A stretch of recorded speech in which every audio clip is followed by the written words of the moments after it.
Hello, everyone, and welcome to This Week in Hospitality Marketing, live show number 325.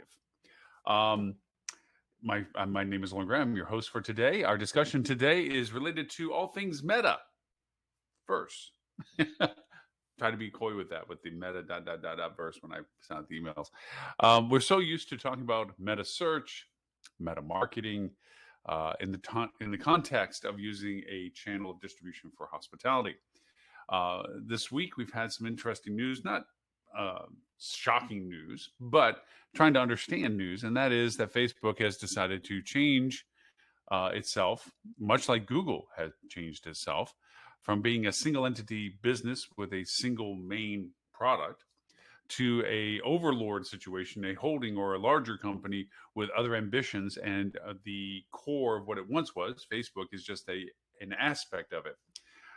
In order to get better definition to all of this, we need to go backwards in time a little bit. And why is this important to hospitality? It's critically important to lots of industries. Hospitality is just one of them. But many, many years ago, there was an upstart company called Oculus. And I would say upstart being that it was creative in the sense that it was making these massively huge virtual reality goggles. And what people made, there was a difference between augmented reality and virtual reality.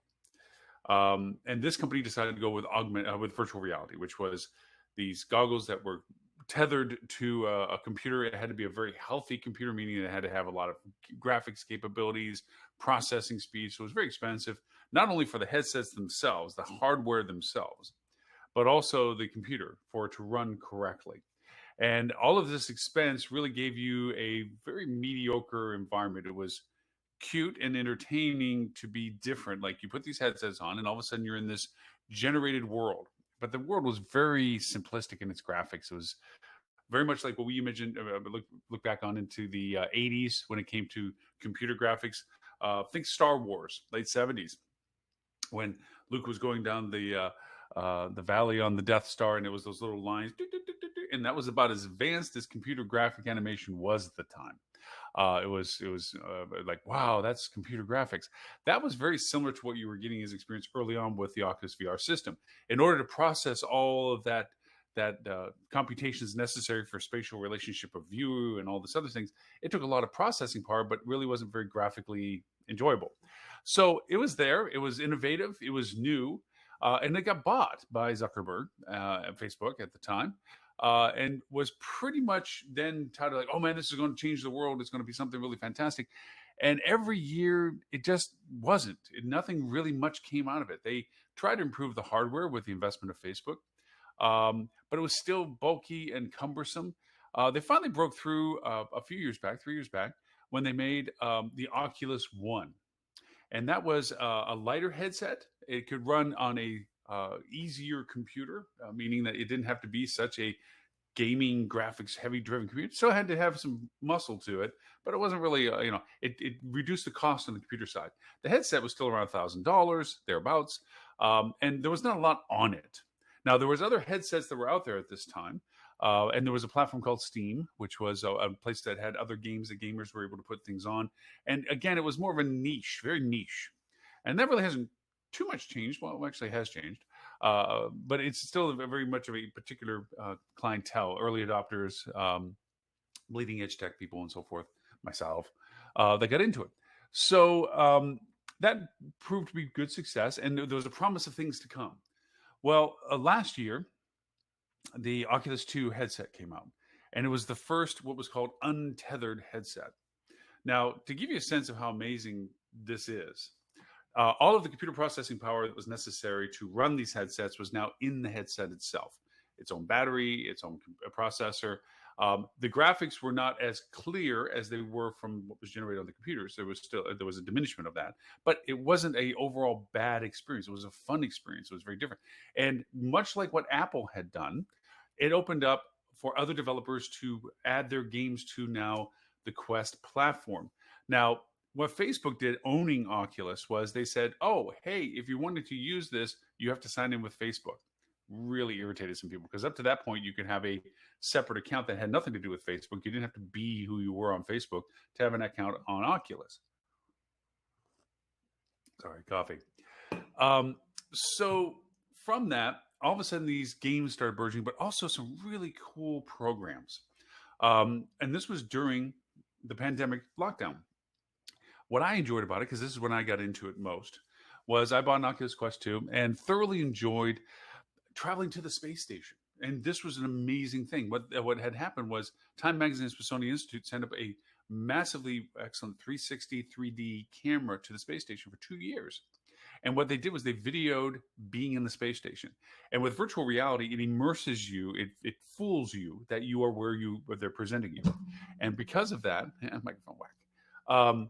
You feel like you're there, and to the point that my wife actually had to take the heads off because she was getting slightly claustrophobic, because you're in the space station, you're looking through the blister down on Earth, and you're on a spacewalk. And that's just one example.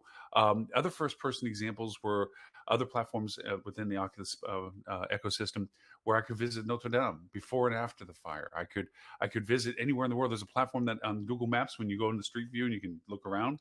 Imagine if you actually could stand there and look around. There's a varying level of resolutions to all of this.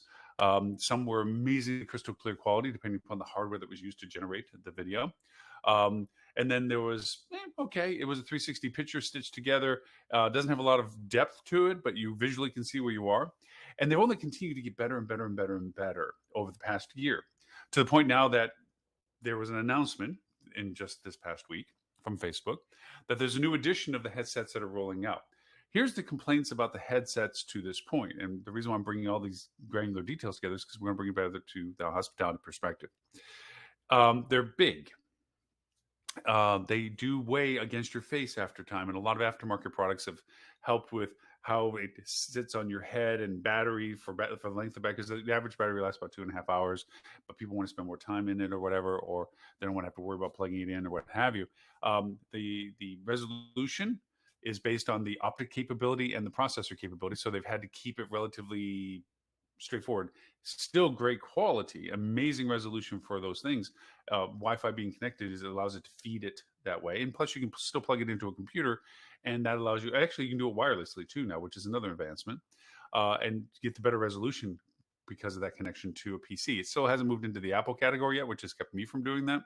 But now with new Apple's, who knows whether or not that hurdle's been overcome.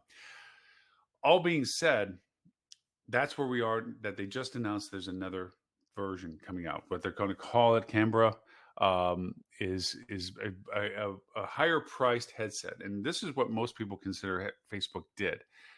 The entry price for these headsets was in the game box range of $299, which made it an option choice for people buying an Xbox or a PS Station, a PlayStation.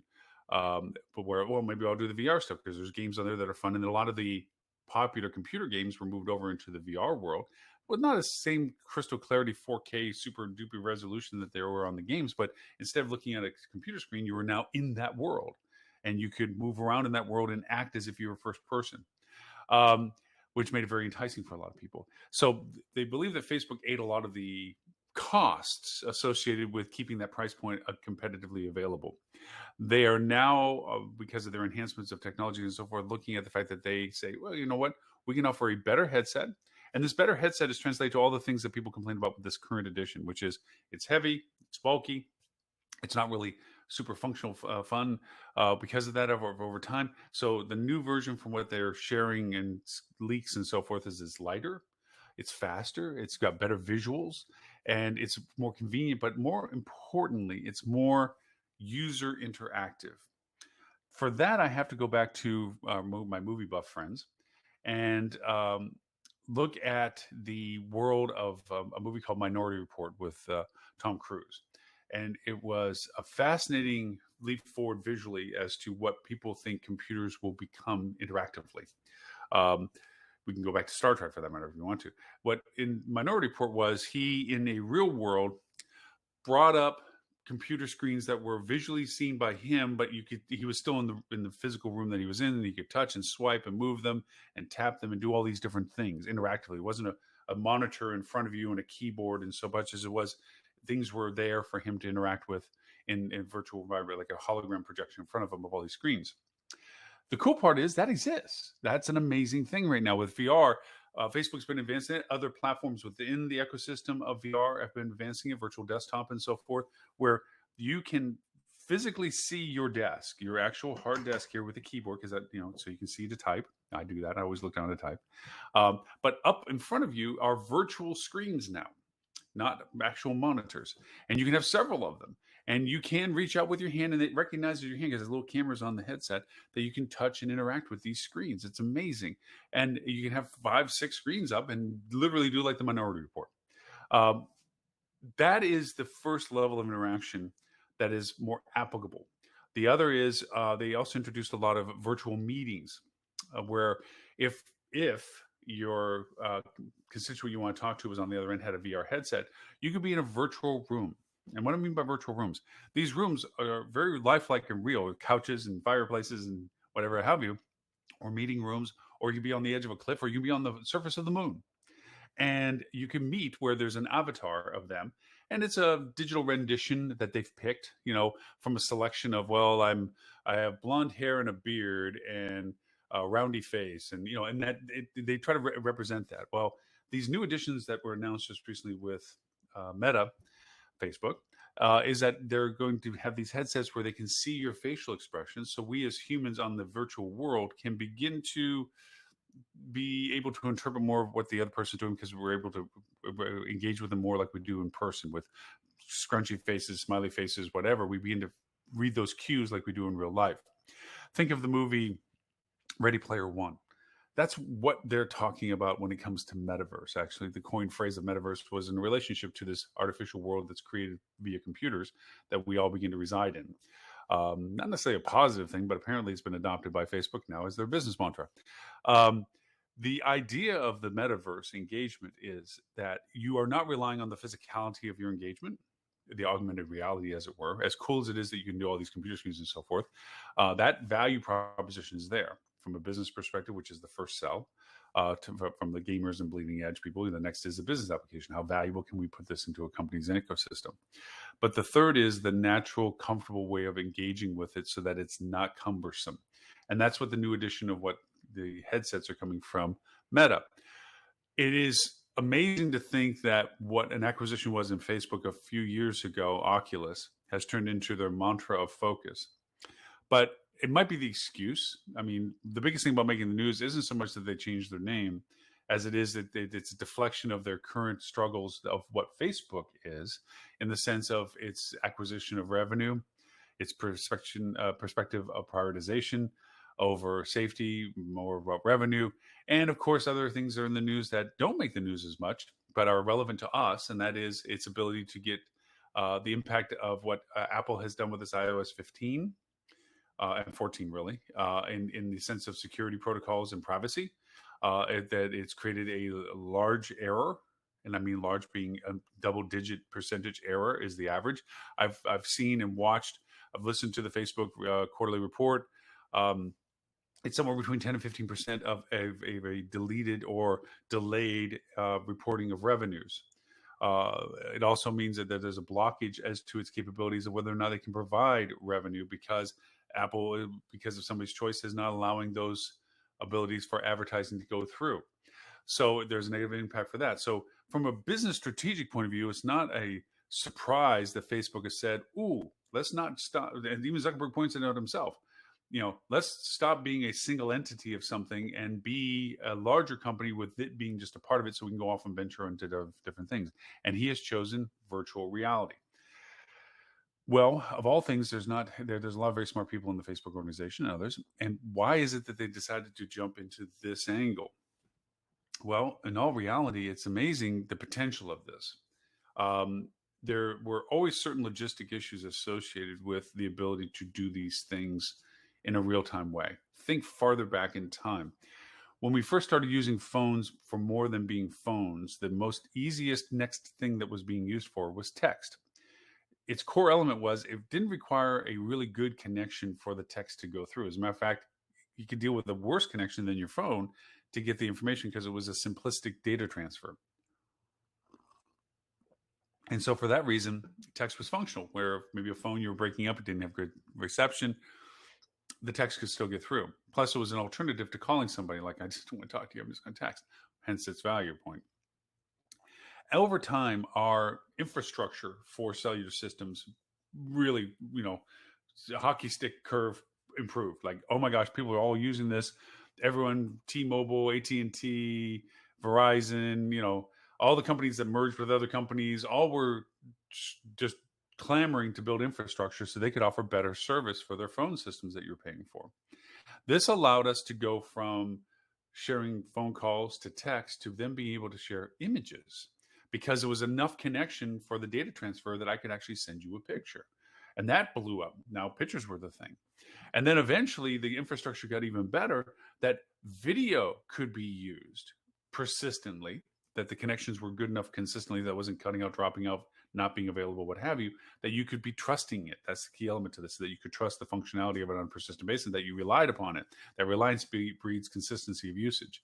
So then all of a sudden video was the thing. That too is what's happening with VR. Before, you had to be tethered to the computer, as I mentioned, and it had to be a very big computer to run all this stuff. And the results were novelty, but not really stunning. It wasn't like, oh my gosh, I'm literally in another world. It's now getting to that point where we're literally in another world. The variance right now that exists is the clarity of that visual experience is being fed to you either as a download that you're then tapping from, which gives you the ability to have the quality of visualization, or the connection speed you have is sufficient to feed that visualization to you so that it does look as good as it does. Now the limitations are hardware, the optics, the audio, the processor. And the more that those get improved upon, the easier it is for that connection to be utilized. This is where it gets into the hospitality world. So I was a huge proponent of, during the pandemic's lockdown, not that we're not out of the pandemic, but in the lockdown phase of the pandemic, the frustration we all felt of isolation, limitation, small world, functionalities between where we lived to where we did go to work or had to work or whatever, very small world. Nobody was traveling, obviously, flights and so forth and so on. Well, that changed now where travel's it. That's the most desired thing, especially given the circumstances that most of the products are hard to find, if not on the shelf. And the travel experience is the easiest, not out of stock, never unshippable present. Like if I send a gift for travel, I know it's going to get there, meaning, gift certificates or value proposition for them to take a trip. The reality also is that there's an uncertainty principle of travel right now. There's still concerns over safety of travel. And then there's this huge pent up anger that's going on where it's making national news about flights and people being punched and so forth. And it's, again, hockey stick growth, like exponential aggravation where people feeling it's completely good just to punch somebody or whatever. So a lot of people are like, well, I'm not going to deal with that. Virtual reality during the pandemic for me was a huge release. When I bought my Oculus 2 headset, I think September of last year, October of last year, a year really from now, let go.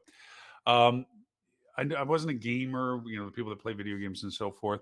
I did it because I was curious about it. And they had some pretty cool, I could travel around the world and go see places. It is amazing. I can stand, like I said, in Notre Dame in the bell tower and look around and literally walk around, or physically walk around in a room. You create a parameter so you don't bump into things. And the cameras on the headset watch to make sure you don't get close to what you said you shouldn't get close to. And I can walk around the bell tower in Notre Dame. I can be at the Taj Mahal along the Mirror Lake. I can be on Mount Everest, looking down and actually get vertigo, like, oh my gosh, you're looking over a cliff. I can, the videos that I can play, I can, those wingsuit guys, you can fly with them when they have that camera on the headset. You're flying with them. You can be in the Blue Angels in the second seat, literally not from a camera looking at the pilot, but actually as if you were sitting in the second seat looking around with the joystick there and the bubble of blister above you. And you're looking around and the planes are right next to you and you're going upside down to the point where you get, whoa, whoa, whoa. They have scales actually to what you're comfortable with. Roller coasters, whole new world. I can ride roller coasters anywhere in the world. I can do so many things that people share in 360 videos that they get posted and put up. I can go to music concerts. And the cool part is they put cameras all over the place. So I can be next to the music artist on stage with, back when they recorded it with thousands of people in the stadium. And they're literally standing in front of me as if I was on the stage with them, standing and looking at them at their height while they're singing. Or I can be back with the band looking out over the stage. Or I can be in the main audience looking up at the artist. it's amazing the potential of what this environment is like. Again, going back to the pandemic times when I was locked in with it, it was a matter of, I'm going to say hi to Dean real quick just to say, hey, because I turned him on, but he didn't anyway. Um, the idea of what this potential engagement is profound. Now we saw a lot of interesting cottage businesses pop up, virtual tours, which was fun. It wasn't from the VR perspective; it was from the perspective that Milan was locked down for tourism because we couldn't travel to or from there. But a local tour director who was basically unemployed at the time would go over and record a tour showing different stuff and then put it up online, and then you would schedule to go and pay a tip or pay a fee to go over and watch this tour, so you get a sense of what to do when you're in Milan, when you get to go back there, or should you have want to go remind yourself of it or whatever. Amazon started their local tour stuff that way, and then they offered the ability that as you were being shown stuff, you on Amazon could buy the products that were in the store that you were being shown, or things that they were available to be able to be sold. It was a lot of fun. Cooking classes, things like this. A lot of people took to video to share experiences and travel destinations associated with their market. VR amps that up a lot in the sense of I can go pretty much anywhere in the world that there's a picture or a video that's been made so far in 360, and I can go see that. And so now my research associated with my travel interests has definitively changed to a first-person visual perspective of this. Now, let me explain that to a slight degree. So, going back in time again, because it seems to be my favorite thing today, way back before the internet, and I've mentioned this in previous shows, when a family wanted to travel, it was their friends that told them what they had done, and that influenced, word of mouth, what you might be interested in doing. If a family came back from an amazing trip that was similar, they were friends of yours, similar in their age, similar in their family size or whatever. They said they had an amazing time in Hollywood, Florida, and they lived next door to you in Ohio. And they said, this is a great hotel. They're really nice people. The rooms are nice and clean. So what's the information? It was a phone number or his email. And you sent a letter to him going, hi, I'm thinking about coming down and visiting you next year. Can you send me your rate card? And of course, you get a mail package back of like, welcome, here's our brochure and here's our rates and so forth. And if you're looking to go over and stay with us, send us a letter here and we'll make the arrangements, and then, send a check for a deposit, whatever it is. It was all handled by snail mail. If you wanted to discover more places, you went to the library and you researched via a map where you might be interested in based on the information that was available in the library. And from that, you would then go over and find the information with the Chamber of Commerce for the destination you're going to. And you'd reach out and go, hi, I'm thinking about coming to Boulder, Colorado. Can you send me information about coming to Boulder? And that's what the Chamber existed for. They slapped everybody's the brochures together and cards and everything else and sent you back a package. It was fun. It gets in the mail. It's this big package. And as a family, you throw it out on the dining table one night when you're planning your trip. And all you look at, oh, this is a neat place. Let's put that. Oh, I don't like that. Oh, we can get to ride horses here or ride a stagecoach here, whatever. And you begin to visualize yourself on the trip. And you might have other places you ask for the same information. So you're making comparisons and you eventually decide where you're going to go. And then from the brochures that were shared with you, you reached out to them to make the reservations and so forth. That was then. Then as the internet, as you know, got involved with this, our medium of exchange of data started changing. We started being able to get better and more relevant information, more first-person reservation, and going to our stories about pictures and videos and so forth. There's more and more of that there. We can watch videos of a destination we're interested in. We can see pictures that people have shared about the destination we're interested in. We are very much about the FOMO. I don't want to miss the biggest ball of twine. Please tell me what I should always do when I'm there. And we've talked about many times on the show our value proposition of creating this content that's discoverable, easily discoverable by people looking for it based on the premise of what they're looking for it for. Imagine VR where there's a whole new world in which you can interact with them and first person, meaning they're feeling like they're there, share what you're wanting to share with them. Now, right now, we can do first person fun stuff. And we've done this and we've talked about this. We've done it with our clients in lots of ways where we 360 video us going from the hotel to the closest Korean restaurant. And then we accelerate the timeline so they don't have to be bored with us walking 15 minutes down the street. But they see visually, we're here. This is where you go to get there. And then in there, you're talking to the server or the owner who's telling you all the cool food and stuff. And they love that exchange. Like, wow, I feel like I'm there. This sounds like a really cool place. If I go there, that's what I want to do. That first person experience is fun in video. It's even more amazing if you're able to do it in VR, where now you feel like you're that person. Wherever the camera is, that's you. I took a lot of my videos from when I last traveled to Europe to visit family. And I had done it under the premise of making two-dimensional videos, which is okay. The 360 camera is a great camera to travel with because you're not so much worried about framing what you're looking at, but rather you're just holding it up and capturing everything. And then you go back later and decide what you find interesting. And that's what you, quote, point the camera at in your perspective. And that's what you focus in on. And you move that location around. Cool part is you make several different videos from the same one you first made because you just change what you're looking at when you record it or when you render it. But you can always go back and say, oh, wow, you know what? We didn't focus on the fact we walked right by that amazing church because I didn't know it was an amazing church at the time. Let me go make another video of us looking at the amazing church. In 360 VR, that's not a problem because it's really about what catches the eye of the first person viewer. And when you record the 360 video, like I did with my vacation views, and I render it in a 360 environment, like I did, now when I put my headsets on, I can relive my recording of my walking through Haarlem in the Netherlands from that camera's perspective because that's what I recorded. And now I can look around and see what I find interesting, not what I pre-chose when I made the 2D rendition of this.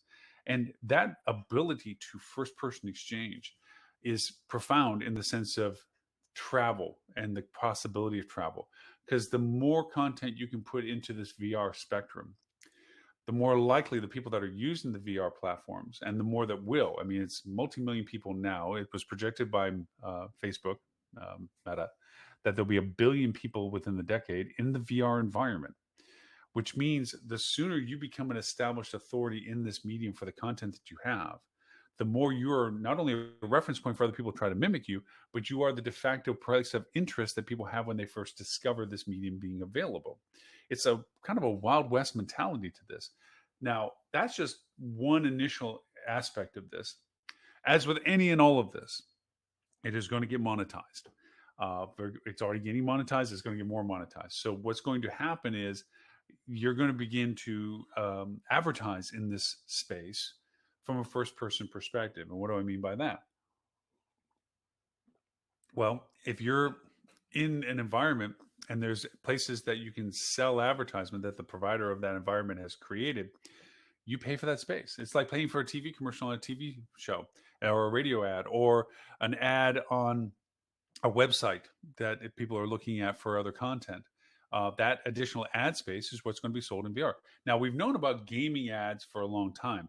That's in two-dimensional screens where people are playing games and they're in a city scene, and on a billboard in the city scene is your product.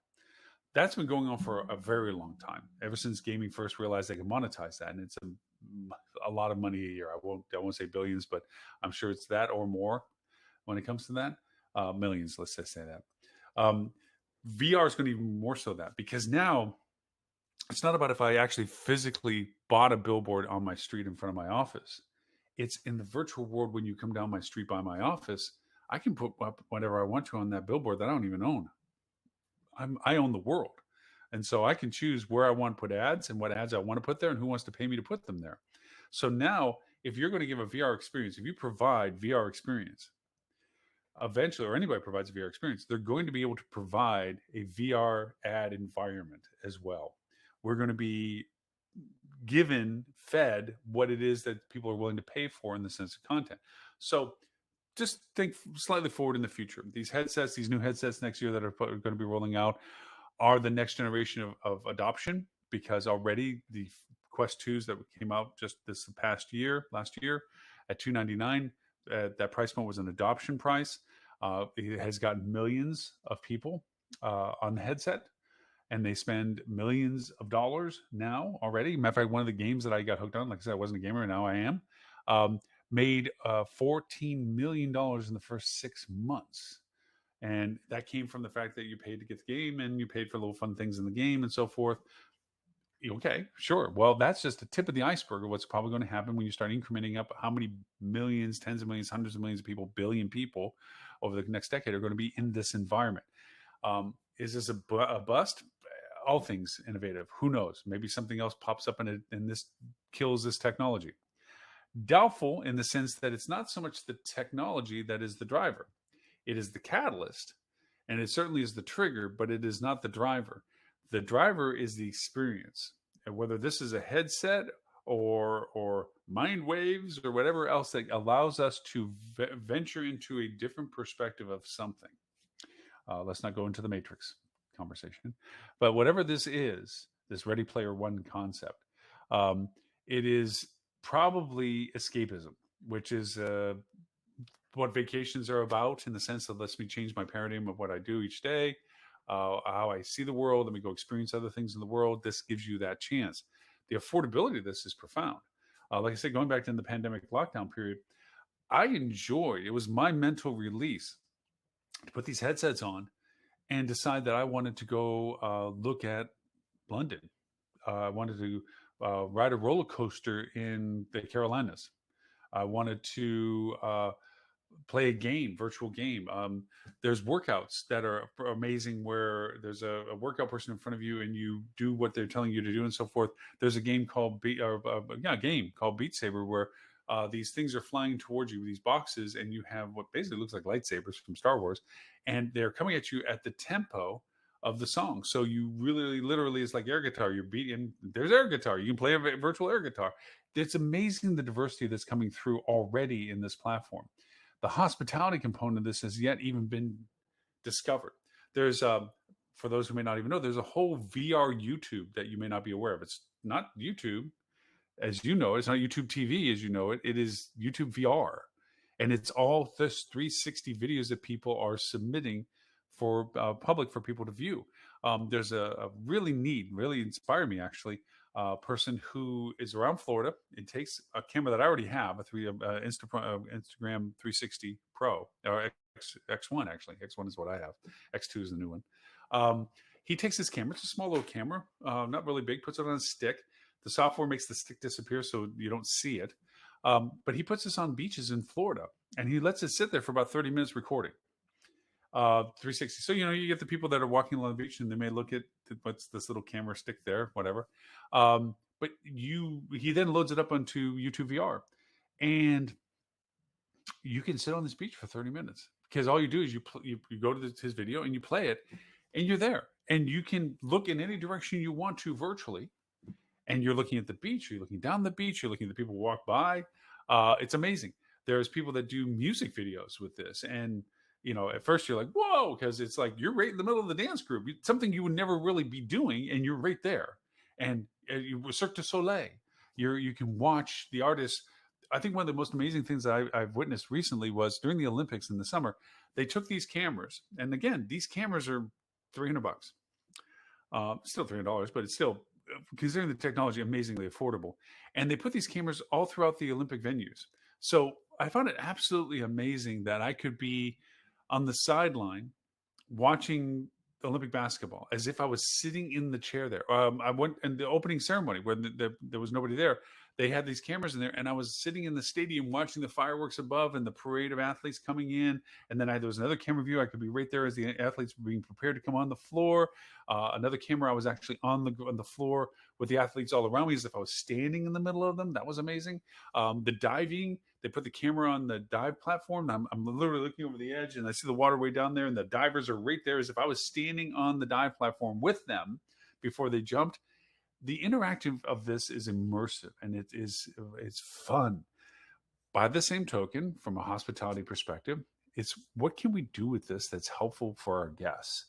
How can this medium be used to help our guests understand why it is that they want to come to us? What is it they can enjoy with us?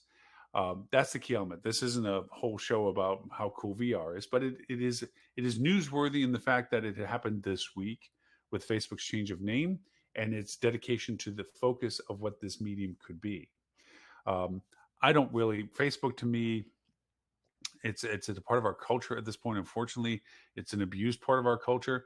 I've used it as a marketer extensively for its filtering capabilities and the data that it was what I'm beginning to realize now more so than ever, unfortunately gleaned from people because of their usage of the platform. I'm not totally happy with the perspective, me personally, as to what Facebook's priorities have been. I don't like its negative influence on our society. I do see the positive influences on our society, the positive communications that it creates. I don't know if those outweigh each other. This is not to be a political discussion, but I like the focus on this virtual world. I thought it was very fascinating. It was an underrated movie in my mind a lot, but it was very much to me like the Minority Report was, as a peek into the future. And that was Ready Player One, where people ignored their real world woes and entered a virtual world to basically escapism, to get away from the stresses and the problems that they had. I think that was very pronounced during the pandemic. That's how I viewed what I was doing with VR in that way. Travel is the new thing. Even before the pandemic, American Express did a survey, and the cultural shift between wanting the traditional small house, white picket fence, 2.5 kids American dream went to experience driven interest. More people, and I don't remember the exact stats, so I'm not going to quote it, more people were looking for the experience of travel, the experience of living, and investing in that than they were about the acquisition of material things like a house or purchases of things that used to be the icons of success or accomplishment or drive in your life's goals. That has only been exacerbated more. One, because of the financial, but just what real estate is these days or what have you, the increasing of costs and so forth, the shifting in people's perspectives of anything that's coming out in the books that are being written.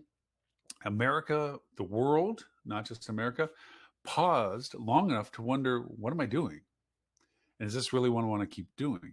And we're seeing this surgence of labor shifts and economy shift and living life and prioritizations shift. The one thing that I have to say out of everything I see with this is that the perspective of the value of experiences has only amplified.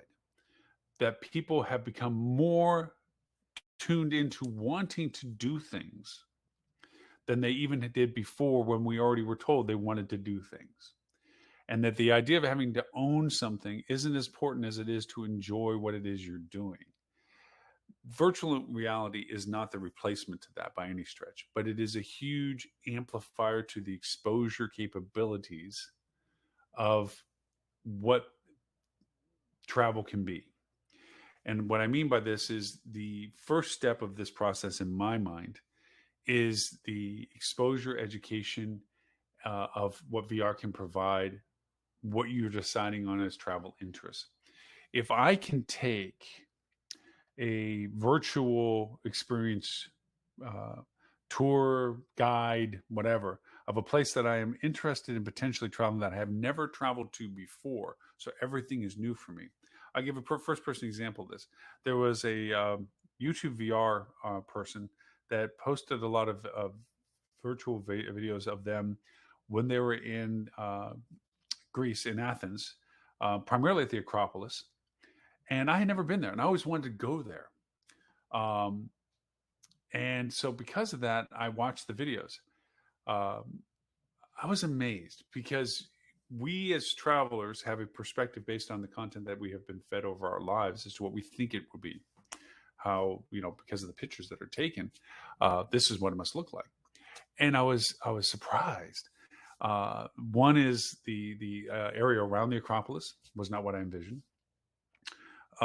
Navigating around the Acropolis was not what I envisioned. The city view was not what I envisioned. It's amazing how your mind adds patchwork of things where I've somehow envisioned something that really wasn't real, or if it was outdated. The city view was like, wow, I didn't think Athens looked like that. Or, wow, this is just a bunch of rubble around here. And yes, that it is. It's not like it's a total stunner, like, oh, guess what? There's a bunch of blocks all over the ground. But it was more like, no, this really looks like a bunch of, the interesting part was it didn't deter me from not wanting to go, to still personally, first person be there. But it gave me an interesting perspective of how to plan for if I go there, that I'm going to have to do a lot of crawling around stuff. It wasn't like easy path, so forth and so on. And, and it reminds you of the fact back in the day when there was so many glamorized pictures of hotels and resorts that, oh my gosh, look at that beautiful, pristine, empty beach. When in fact, it's an incredibly crowded, small beach. And there's a big building beside the pool that throws a shadow on it that they took out of the picture. That's what it made me feel like. It was like, my mind's eye of what this place was totally based on stylized imagery about it.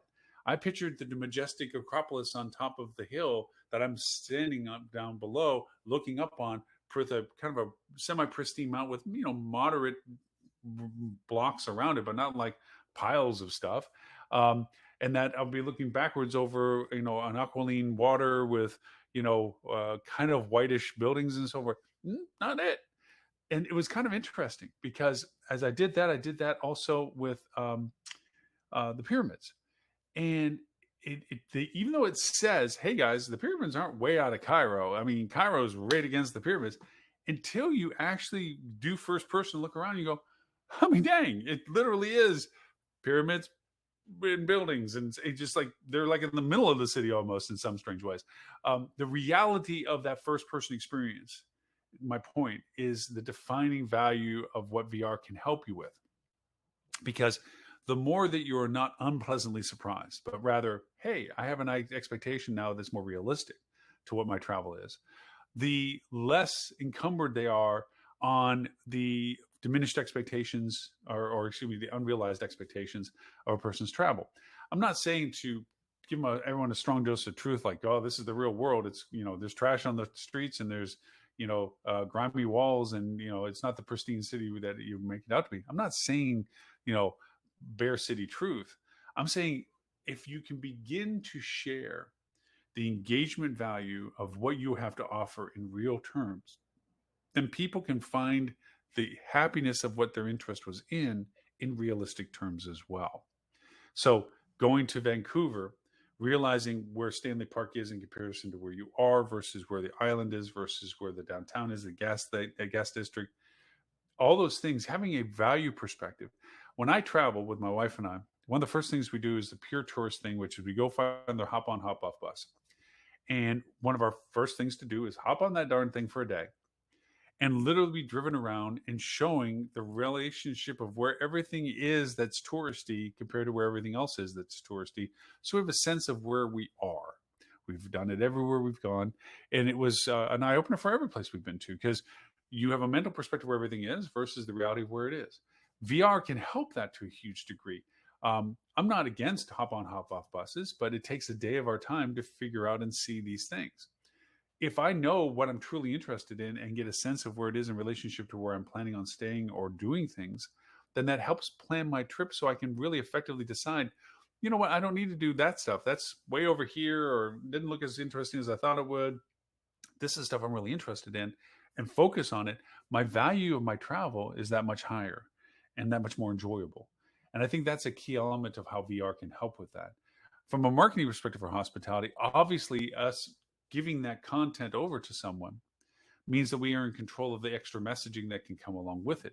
We can share this coffee shop compared to that coffee shop, this store versus that store, this thing to do versus that thing to do. It's not to create a biasness of what you're doing, but if you really truly know that the person is going to get a better experience in this place than what you know is over in this place, it's not whether they gave you more money. It's just, I know these people. They're really nice people. And I think you should go into their store because I think you're going to enjoy what they have. And they're unique. They have certain things that I think that you would appreciate having if you're coming to visit our location.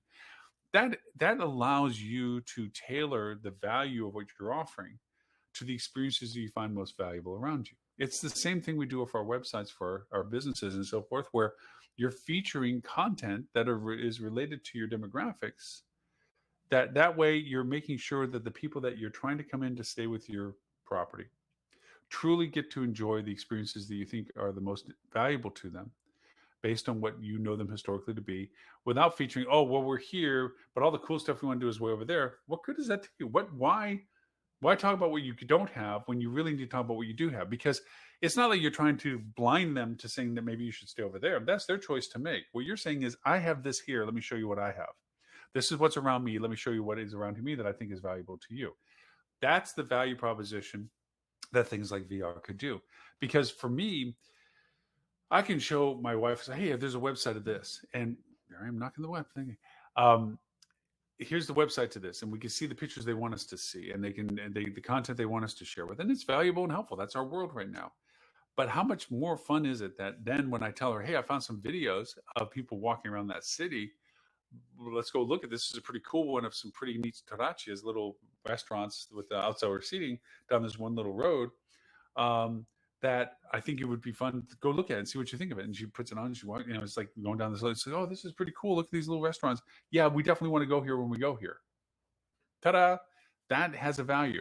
I still remember to this day going to Brussels and not knowing about Grand Place, and just we're going through the sandy, windy streets, and we're like, oh, this is cute, and this is, and then all of a sudden we turn around the corner and boom, we're in this central courtyard. This is an amazing church, and we're like, where did this come from? And of course, it's famous and everything else, but we didn't find it in our research. This goes back many, many, many, many years.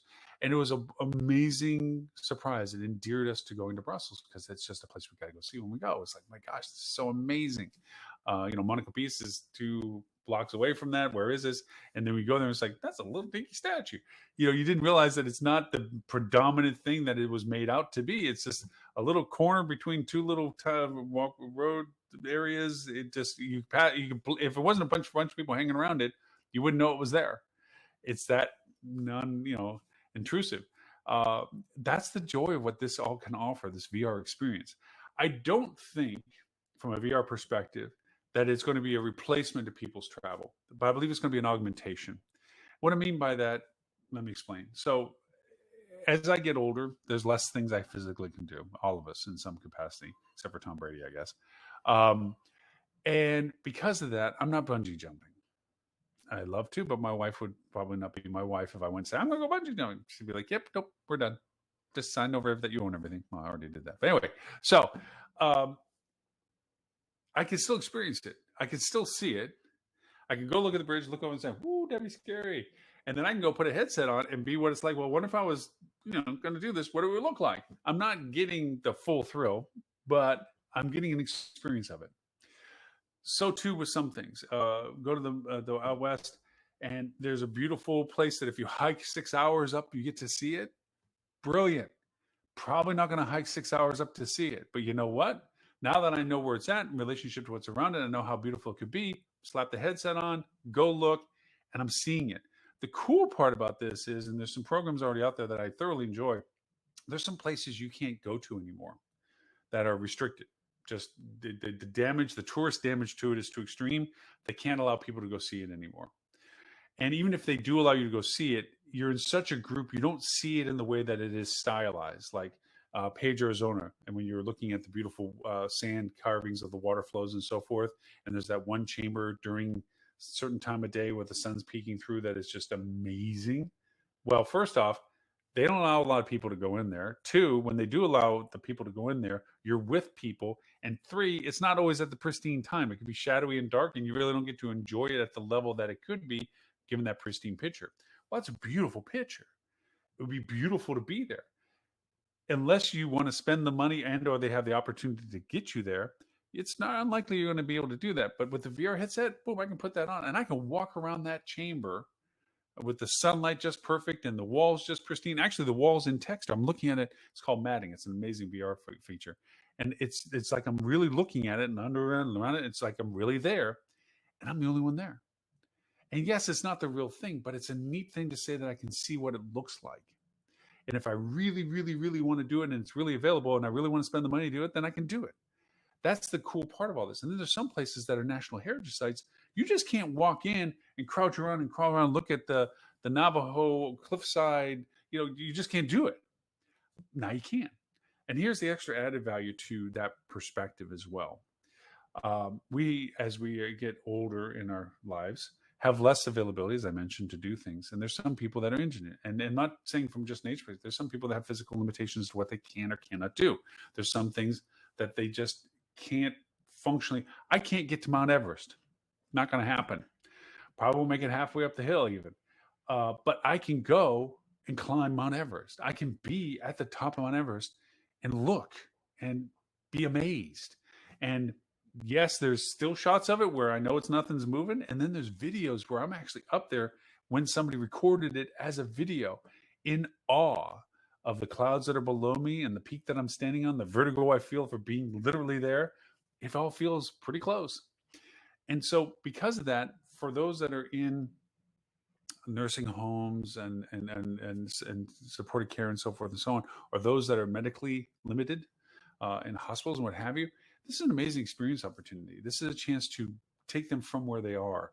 I've seen and witnessed some things where families are now getting these 360 cameras and putting the cameras where their older family member either sat during Thanksgiving and then they can't make the trip, and people can't go over to the person's house, or they're not able to actually sit and have dinner at the table. And they put the headset on them, and they can be there, and the family in live time can actually talk to them as if they're sitting there. And no, it's not a sad thing. It's a happy thing in the sense of, yes, it's not the same thing, but it is an experience that can be more than just a memory. It could be an engagement. And this gives people that may not be able to travel or afford to travel the capability of seeing places they've never seen before. Went to Cambodia in the sense of VR. I've never been there personally, but I've been able to walk through the temple of certain places, and just, it's amazing. And the more that this content gets developed, and the more that it gets interactive, and the more that it gets engaging, the more the experiences become stronger and clearer, the more interest I would have in those things, and potentially more interest in traveling to see them in first person. And that's the real strong value of what I think the VR metaverse is about, is the ability to augment the details of first person experiences to help you in the discovery and in the appreciation of what it would be to actually see it in the first person real world, if you're able to do so. And it does mean that I'm not going to go to the space station as much as I would love to, but I can experience some semblance of what it's like to be there. Probably not going to climb up the ladder necessary to get to one of the parapets within Notre Dame, but I know what it's like to stand up there and look around as if I did. Or Mount Everest, or to wingsuit off of a mountain in Austria, and see it. I'm not getting the wind and the rush and the fear and the scare, whatever it is, but I'm getting the visual experience of what an amazing view it is, and probably get to enjoy better than the person doing it who has to concentrate on what they're doing flying. I get to look around like I'm a tourist and see the mountain behind me as we're flying off of it and looking down at the valley below. No, is it me in the wingsuit? No, but I now see a little bit what it's like. There's just on and on stories. Swimming with sharks at night. It's really weird. But amazing. Well, all of a sudden, it's like you're underwater. You're visually there. You're looking around in any direction you want to. All of a sudden, shark goes by. You're like, yo! No fear, fear? Kind of a little bit, because even though you're not there, it's still kind of really weird. But visually, it's amazing. Going to coral reefs and being down there and not worrying about the things you do when you used to, because I used to dive. Be like, okay, how deep am I? How long am I here? What kind of air level I got? It's like, man, I can just play this thing all day long. I can just look every which way I want to.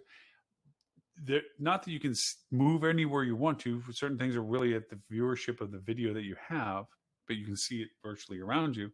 Others actually allow you to move within environments. That matting I was telling you about with those different heritage sites, they did this mapping of the area, so everything is textured. They have a pinpoint of a spatial reference to each other, so you can move within that space that they've taken these pictures as if you're there. And so I can walk up to the wall, or walk to the end of the chamber, or walk to this end of the chamber, and be as if I was there, and everything spatially stays the same. It's not like Google Streets where I'm in this location, then I want to go to that location. It goes in like a little warp drive, and then you're at the next view. It's better than that, because this actually means if I define an area in a room that I'm doing this virtual environment in, it creates an area. I can actually be standing up and walking around as if I was virtually in that area, walking around looking at stuff. Very impressive. I can stand at Horseshoe Canyon and canyon and look down and see the river. I can actually pick up a rock that they've identified that you can pick up and toss it over, and other rocks, and then you can look across the horizon and put a little cursor, but with your hand. Nope, you don't have to use the guides or anything. You can actually seize your hand. It's a little ghosty hand. It's pretty weird. And you can tap stuff on the screen. It'll show you what you're looking at over there. If you want to go over and look at that, boom, now you're standing over there. It's amazing, the potential of all this. So to that, I applaud the metaverse in the sense of I love the vision of doing this because I believe it is that. As with all things, there's the Matrix version of this. But I see the potential as being amazing. I see the potential being amazing for hospitality. That if, as an early adopter to this, or a person that just knows that they're going to keep track of this and try to give content to it as it gets used, the rewards will be profound. I feel, because instead of trying to convey what your business offers, you get to share it by experience. They get to actually say, well, what is it like to be in your lobby? Well, here you go. Put the headset on. We'll give you a tour of our place. And yes, you're following what they video recorded, but it's a first person. You get to look around to what you want to look around and see what you want to see without it being just a two-dimensional screen that's being presented to you in front of you. And also, too, if you begin to create tours like this, which there are already those types of tours being made, where you can go around the area and say, I want to, what's this here? And you click that, and you're now there, and you have somebody guiding you through it. So, well, you're in the cheese shop, and here we have 88 types of cheeses. We have samples over here, and there's different choices here. And like with Amazon, they're already creating this environment where you say, would you like to buy this cheese? Click here. Think how cool that is. It's like, wow, I now understand the value of that cheese. Leyden cheese has the caraway seeds in it, and that sounds really cool. And I want to get some, and I just have to touch this little button, and I'm going to order it with my Amazon account already set up, and they're going to send me some. Cool, because now I have a history of this cheese. I went to the cheese shop that sells it, and I now know what this cheese is, and I want some. That's the really cool part out of all of this that I think is going to be the next horizon for us. I see 2023 as being where this is not a novel conversation, but a growing conversation. I see 2022 as it being a novel conversation where it's like, hey, this hotel has a new VR thing. If you have VR headsets, which now X million people do, you can virtually experience our hotel. I think that's going to start coming into our dialogue next year. Right now, it's just the anticipation of it. Right now, it's me bleeding edge, like, oh, you can sit on a beach and be there. And there's so many other programs that are available to it from business applications and so forth that we didn't touch, but they're interesting and they're profound. And I highly recommend that if you haven't looked into this medium and haven't looked into the opportunities to it, just from a human curiosity, the affordability is there for those that have the means. And I don't mean that as a disclaimer. I don't mean to be derogatory. It's like, well, $300 is a lot of money. It is a lot of money. But in the scope of what it is you get to experience and the technology that's associated with it, in perspective, it's not really a lot of money. It used to be a lot more money before to get into it. It used to be $1,000 plus the computer and everything else. It was several $1,000s to experience lesser quality stuff. So for $299, it's a pretty good deal. It's still $299. But if you're buying Xboxes and PlayStations, not a big deal. It's already there in that price point. So I highly recommend you explore this opportunity. Look at the variations that are already out there. Look at the things that are already on the market for it. See what it is all about, so that as this grows, and it will grow because you're going to have billions, you already have billions of dollars behind it. And they're not the only ones that are doing these things. They're just the most notable ones. You're going to see more and more of this going on. It's going to then blend into the worlds of augmented reality, where you might be using this same environment for when you are traveling, much like Google Glasses tried to be, where you have things that help. You already know the augmented reality is a part of your life as our phones get incredibly talented and progressive in their processors, where Home Depot, you can hold up and put a table that you're thinking about buying in the position in the room that you want to buy it in with the proper sizing and perspective. That augmented reality is there. Or like Yelp tried to do for so long with its I forget what they called it. Darn it. But anyway, you hold it up and it shows you on the view of your camera little icons of the businesses you're looking at. You could tap and see their menus or what it is that they offered. Now it's going to bum me out to go look and remember what that they used to call that. But anyway, those are augmented realities. Eventually, as they get this technology better and smaller and higher quality, it will begin to blend between VR and AR. I think AR will be one of those things that are more mainstay daily, but then the ability to just go, opaque, let's make this VR. I'm going to use the same hardware to be a VR environment. Right now, in my future travels, I'll probably bring my VR headset with me, because the cool part about the VR headset is I can watch everything on my VR headset that I can on a TV in the hotel room, much more enjoyably, actually, because it's a much larger screen. I can be on the surface of the moon, and I mean that truly visually, where I'm sitting on the surface of the moon, looking at this huge screen in front of me of a video if it's in 2D. And more videos are going to start coming more interactive, where you choose storylines and or are in first person perspective of a character, or what's called fourth wall, where you're viewing it, but you're not in the movie, but you're viewing it from being in the ability to look around. Heroine, and whatever, but you're in the video itself. They did a really cute one for was it Coco, the Disney one, where you were on stage with Coco when he's dancing, and it's really weird to be in the animation, but you're there, you're looking around, you don't see yourself, you're there just in the third person, but you're acting, they're talking to you as if you're in the movie itself. It's pretty cool. So with that, we are at our hour. Thank you so very much. Today's podcast will be a recap of a little bit of what we did for the metaverse discussion today. Also, I'm getting into business intelligence. What really is business intelligence? Because it seems to be a very wide spectrum definition. Sometimes people misinterpret analytics to being business intelligence. It's not. It's a contribution to it. It's a means of it. It's a result of it, but it's not in itself business intelligence. So we're going to talk a little bit about the spectrum of what's true business intelligence, some tools that do good hospitality business intelligence that are usable, and it's a comparison to analytics and reporting, which are components of business intelligence usage, especially given the diversity of data acquisition that you can do now, and how these new emerging business intelligence tools that are being brought to market can be used. And we'll talk specifically about some of those tools. We'll also talk again about a recap of the show here. And so for that in mind, thank you very much. As always, my name is Lauren Gray, your host. Look forward to when we begin to expand our other hosts as they adopt more of our shows coming forward. If you'd like to participate in our show and or have any questions or suggestions of topics, please reach out to me at lauren@hospitalitydigitalmarketing.com. I answer each and all emails associated with that. Until next week's show, number 326, Friday, 11:30 a.m. Eastern. Remember, we simulcast this show at 11:30 a.m. Wednesdays on Sydney, Australia time and London time. So we get the time zones for, even though generously everybody is already watching us on the other ones. But thank you very much for the privilege of your time, and look forward to talking to you all next week.